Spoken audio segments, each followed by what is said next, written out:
Salut les amis. Bon, là on est dans le bassin que je vous ai présenté la semaine dernière, ou il y a 2 semaines je crois. On avait commencé, on était aux fondations là. On avait fait le tampon là, je vous avais présenté un peu tout ça. En fait c'est le bassin qui va servir en cas d'incendie pour alimenter le parking. Un bassin sprinkler ils appellent ça. Donc là en fait on a fait la partie basse, tu vois. Et tu vois ici on a la paroi moulée, donc la paroi moulée tu sais c'est, j'ai appris ça il n'y a pas longtemps, ça en fait il creusait, tu vois il creusait dans la terre avec il venait excaver la terre avec une genre de mâchoire là, et puis après il venait couler le béton. C'est pour ça que le support là tu vois il est irrégulier, parce que ça a été coulé directement contre la terre. Donc là on a fait une reprise ici là, tu vois, sous la paroi moulée, et à ce niveau là il va venir recasser, et puis pareil on va venir coffrer pour faire un truc lisse, parce qu'après tout le truc là ça va être étanché.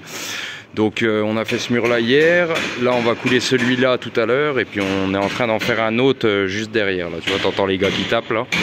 Donc ici ça va être la dalle là, parce que ça va être recouvert. Le mur là c'est un mur de refend, tu vois, la dalle elle va passer par dessus et le bassin il va aller de l'autre côté là-bas, tu vois. Donc ça c'est les starts, pour ceux qui connaissent pas, tu vois, c'est les boîtes d'attente, tu sais, c'est ça qui va reprendre la dalle haute ici. Après les barres, en fait les barres ici on vient les redéplier, et puis c'est ça qui va tenir la dalle en fait, qui va tenir le plancher quoi si tu préfères. Donc en fait après on vient enlever les plastiques là, et puis on découvre la ferraille comme ça, puis après pour le ferraillage il n'y a plus qu'à les sortir. Donc là tu vois je suis en train de les défaire, là ils sont derrière le béton. Tu vois le béton frais je le fais aujourd'hui, parce que sinon si tu attends 2 jours après c'est la misère, tu passes 3 fois plus de temps. Donc du coup je préfère le faire maintenant.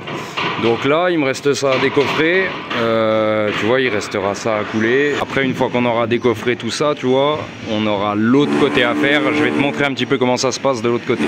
Donc là on a nos 2 meilleurs éléments qui sont en train de coffrer là. Là c'est un peu Bagdad là.